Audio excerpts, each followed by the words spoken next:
Simplicity is the ultimate sophistication. We often believe that doing more leads to achieving more, that every minute of the day should be filled with something productive. And I used to think that too. But the biggest breakthroughs in my life didn't come from adding more. It came from quitting. And that's why in today's video, we take a look at the 10 things that I quit over the years that not only simplified my life, but also made me far more productive and also happier. Number 1, living on autopilot. The greatest danger is believing we don't have control. To start following the path that was laid out for us. And to do the things that everyone else is doing without asking why. Without answering the question, is this really for me? And does it lead me towards the life I want? Because everything around you that you call life was made up by people that were no smarter than you.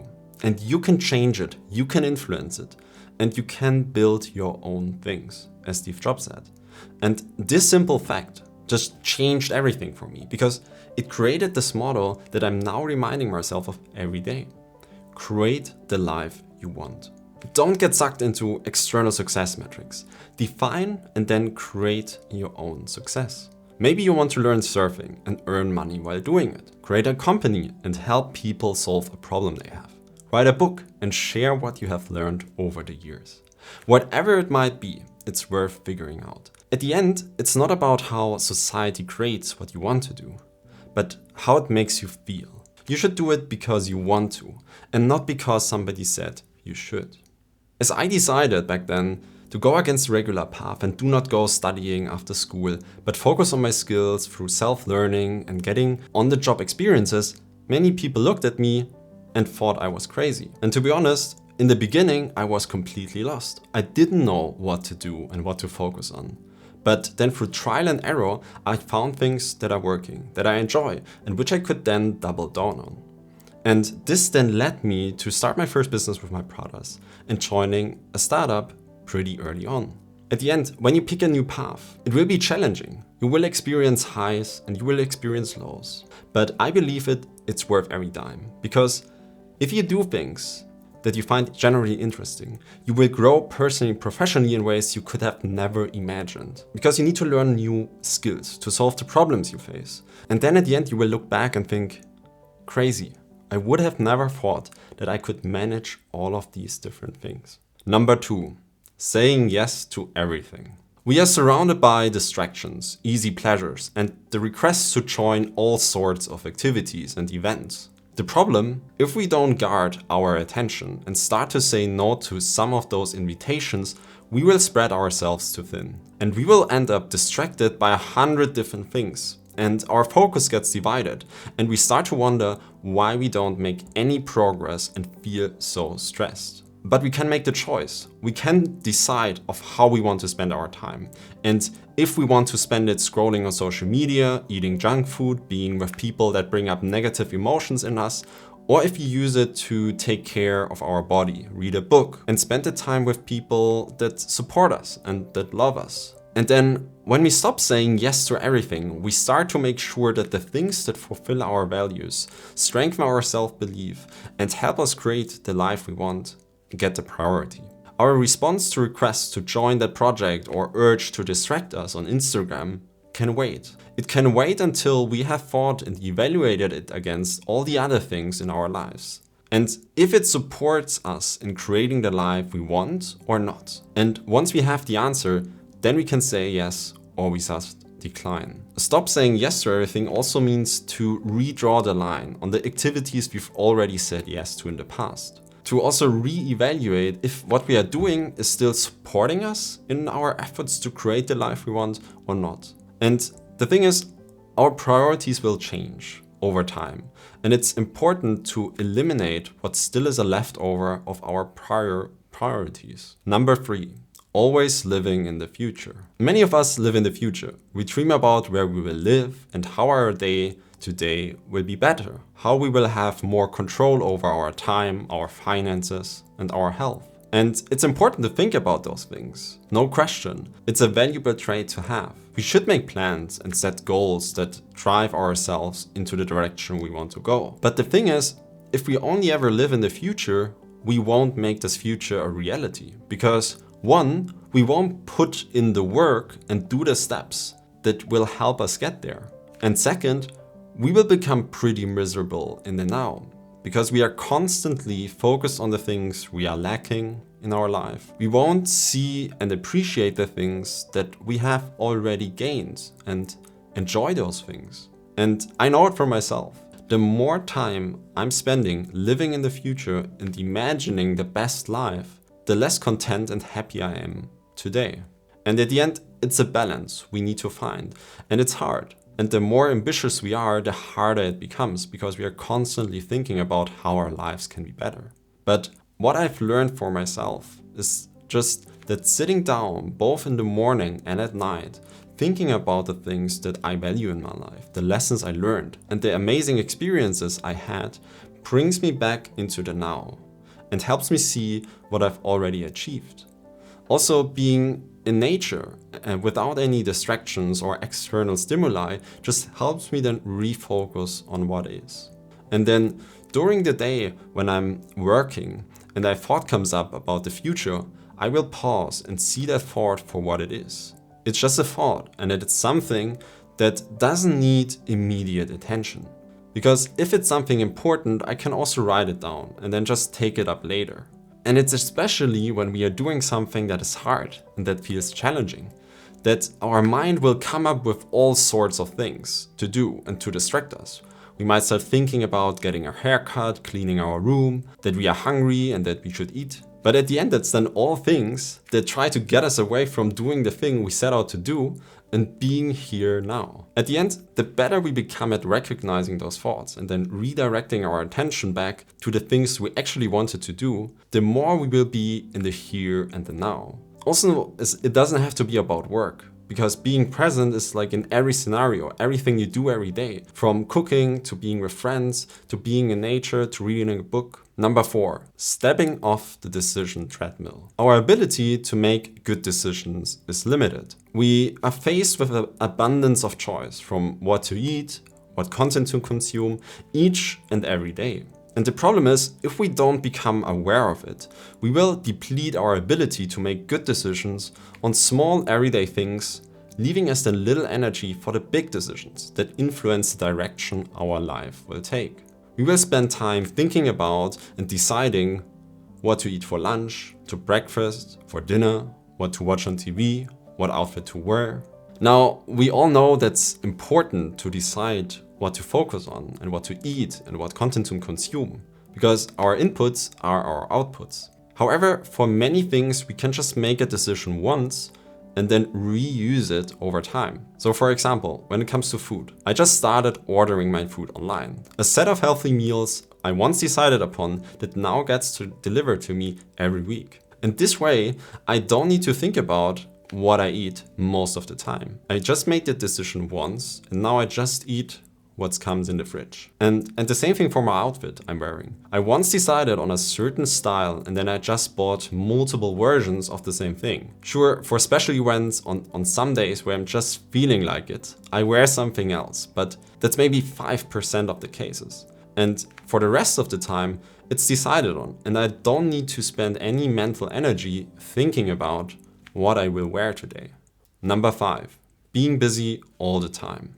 Our always-on culture can leave us busy at all times, hurting our ability then to be creative, have healthy relationships, and be emotionally strong. It can leave us in the dark, not knowing who we are and what we want, leading us to destinations we might have never intended to reach.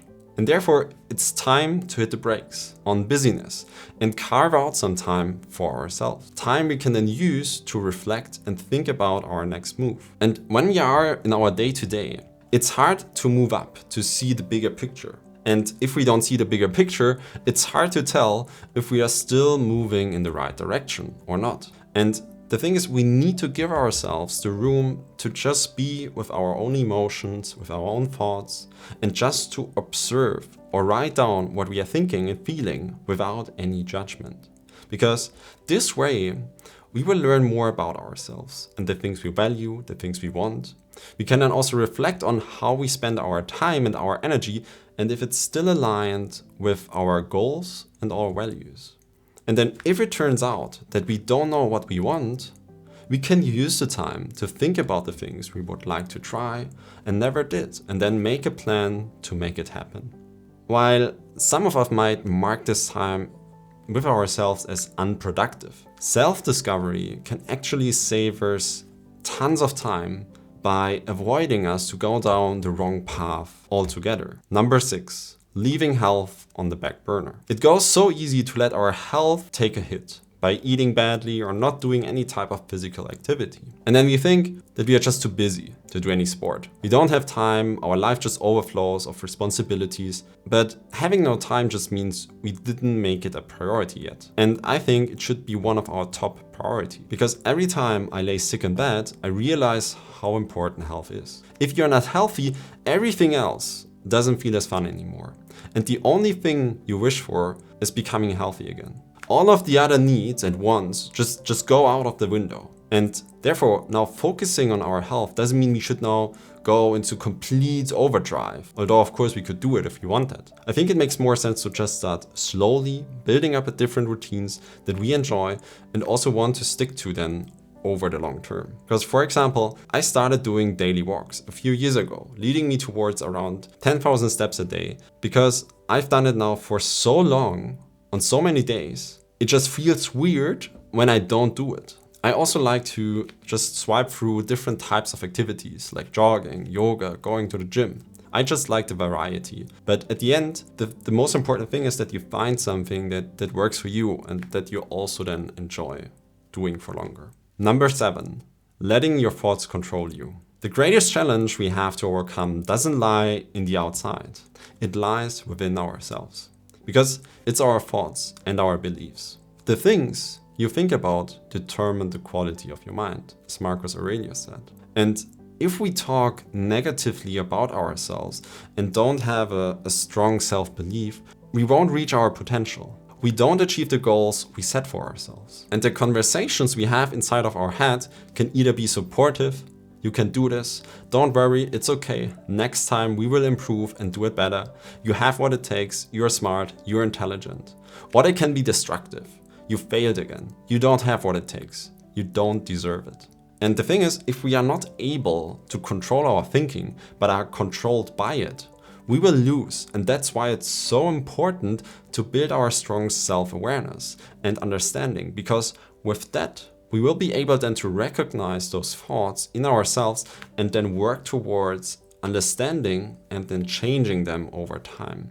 And it's there and then, when we are taking over our thoughts and changing them to the things we want, that things we thought were impossible to achieve suddenly become possible. Because we are now no longer blocked and are now breaking free from our limiting beliefs.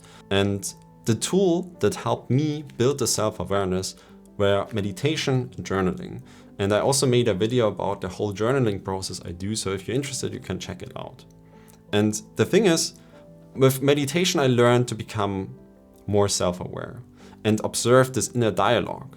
And then this helps me recognize when I start this negative self-talk, to stop and then redirect my thoughts. And with journaling, at the end, I write down the negative thoughts I'm having and then trying to understand why I have these thoughts and where they are coming from. And the more you then understand your thoughts, the better you will then be also in redirecting them to the positive ones. At the end, negative thoughts will never really fade completely, but our ability to deal with them will change. And we will no longer be in this auto-reactive mode when they come up, but we will be able to pause and then look at them from a fresh perspective. Number 8, being controlled by digital distractions. Many people spend hours upon hours on their phone being distracted. And I'm also guilty of that. I know how fast it can go, that hours pass by scrolling through social media. But if we want to take back control, be focused and live in alignment with what we want, we need to design our digital environment in a way where we decide when to use the digital tools and not the other way around. At the end, some easy things I did to make sure that I'm using my phone and my computer with intention is by default, I have all my notifications on Do Not Disturb, because this way I can ensure that I don't get pinged at any moment of the day, but check my notifications with intention. And at the same time, I've set up Do Not Disturb in a way so that calls get through. And this means if there's something important, others can always call me and I will see it immediately. Also, for all social media apps, I've disabled all notifications completely, because at the end, I don't need to receive notifications for every like or every comment. It's okay for me to just check it a specific time once a day. At the end, the best way to eliminate a lot of distractions is to get rid of things completely. And therefore, if you cannot answer why you have a certain app, just delete it.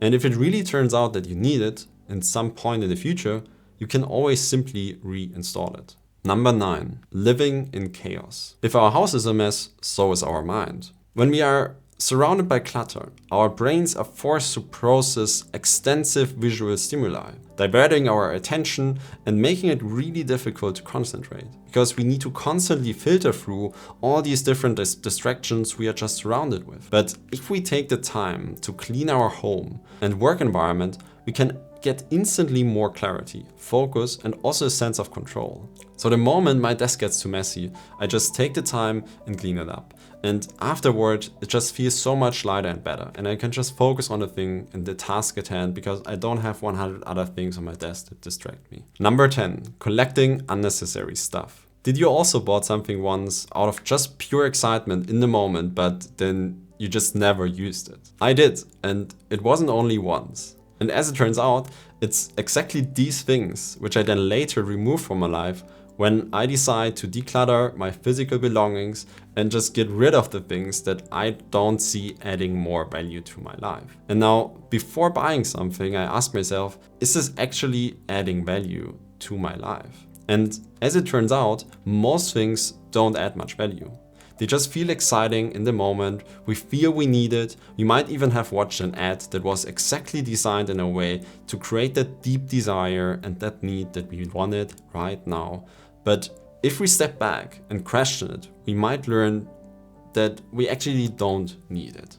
And so a great way to avoid these impulse purchases is just to wait a few days and maybe even a month before we make the purchase. And then after that period, if it turns out that we are still wanting it, we can still purchase it. Also, when buying things, I try to focus on things that solve problems in my life, that come up again and again. Because then I know that if I'm buying the thing, my life gets actually better afterwards.